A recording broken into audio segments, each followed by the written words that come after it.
ರಾಷ್ಟ್ರ ಪ್ರಗತಿ ಪ್ರೌಢಶಾಲೆಯಲ್ಲಿ ಸಂವಿಧಾನ ಮೌಲ್ಯಗಳ ಸ್ಮರಣೆಯೊಂದಿಗೆ ಗಣರಾಜ್ಯೋತ್ಸವ ಆಚರಣೆ. ಪಾವಗಡ ಪಟ್ಟಣದ ರಾಷ್ಟ್ರ ಪ್ರಗತಿ ಪ್ರೌಢಶಾಲೆ ಆವರಣದಲ್ಲಿ ಗಣರಾಜ್ಯೋತ್ಸವ ದಿನಾಚರಣೆಯನ್ನು ವಿಜೃಂಭಣೆಯಿಂದ ಆಚರಿಸಲಾಯಿತು. ಮಹಾತ್ಮ ಗಾಂಧಿ ಹಾಗೂ ಡಾಕ್ಟರ್ ಬಿ.ಆರ್. ಅಂಬೇಡ್ಕರ್ ಅವರ ಭಾವಚಿತ್ರಗಳಿಗೆ ಪೂಜೆ ಸಲ್ಲಿಸಿ ಧ್ವಜಾರೋಹಣ ನೆರವೇರಿಸಲಾಯಿತು. ಈ ವೇಳೆ ಧ್ವಜಾರೋಹಣ ನೆರವೇರಿಸಿ ಮಾತನಾಡಿದ ಸಂಸ್ಥೆಯ ಕಾರ್ಯದರ್ಶಿಗಳು ಹಾಗೂ ತಾಲೂಕು ಪಂಚಾಯಿತಿ ಮಾಜಿ ಅಧ್ಯಕ್ಷರಾದ ಸೊಗಡು ವೆಂಕಟೇಶ್ ಅವರು, ಗಣರಾಜ್ಯೋತ್ಸವ ಕೇವಲ ಆಚರಣೆಗೆ ಸೀಮಿತವಾಗದೆ ಸಂವಿಧಾನದ ಮೌಲ್ಯಗಳನ್ನು ಜೀವನದಲ್ಲಿ ಅಳವಡಿಸಿಕೊಳ್ಳಬೇಕೆಂದು ಕರೆ ನೀಡಿದರು. ವಿದ್ಯಾರ್ಥಿಗಳು ಉತ್ತಮ ಶಿಕ್ಷಣ ಪಡೆದು ಶಿಸ್ತಿನೊಂದಿಗೆ ದೇಶದ ಉತ್ತಮ ನಾಗರಿಕರಾಗಬೇಕೆಂದು ತಿಳಿಸಿದರು. ಕಾರ್ಯಕ್ರಮದಲ್ಲಿ ಶಿಕ್ಷಕ ವೃಂದರು ಹಾಗೂ ವಿದ್ಯಾರ್ಥಿಗಳು ಭಾಗವಹಿಸಿದ್ದರು. ಅಖಂಡ ಭಾರತ ಒಗ್ಗೂಡಿದಂತಹ ಒಂದು ದಿನ.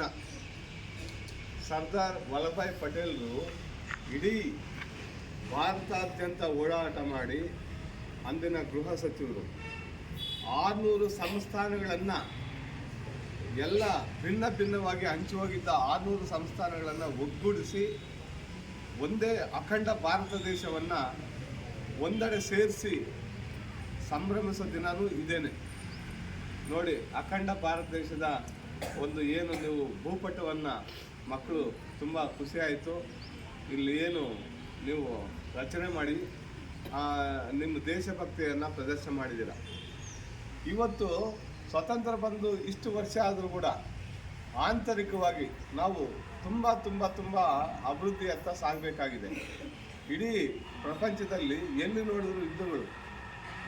ಒಂದು ಕಡೆ ಉಕ್ರೇನ್ ಆಗ್ಬೋದು, ರಷ್ಯಾ ಒಂದು ಯುದ್ಧ, ಹಮಾಸು ಇಸ್ರೇಲ್ ಯುದ್ಧ, ಪಾಕಿಸ್ತಾನ ಆ ಬಂಡುಕೋರ ವಿರುದ್ಧ ಒಂದು ಯುದ್ಧ, ಬಾಂಗ್ಲಾದೇಶದಲ್ಲಿ ಯುದ್ಧ, ಆಫ್ಘಾನಿಸ್ತಾನದಲ್ಲಿ ಯುದ್ಧ, ಇನ್ನೂ ಯಾವುದು ಥೈಲ್ಯಾಂಡಲ್ಲಿ ಯುದ್ಧ.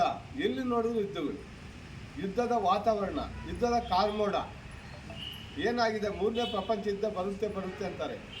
ಅಂತ ಒಂದು ಕ್ಷಣದ ಸುದ್ದಿಗಾಗಿ ಯೂನಿವರ್ಸ್ 369 ವಾಹಿನಿಯನ್ನು ವೀಕ್ಷಿಸಿ, ಸಬ್ಸ್ಕ್ರೈಬ್ ಮಾಡಿ, ಲೈಕ್ ಮಾಡಿ ಹಾಗೂ ಶೇರ್ ಮಾಡಿ.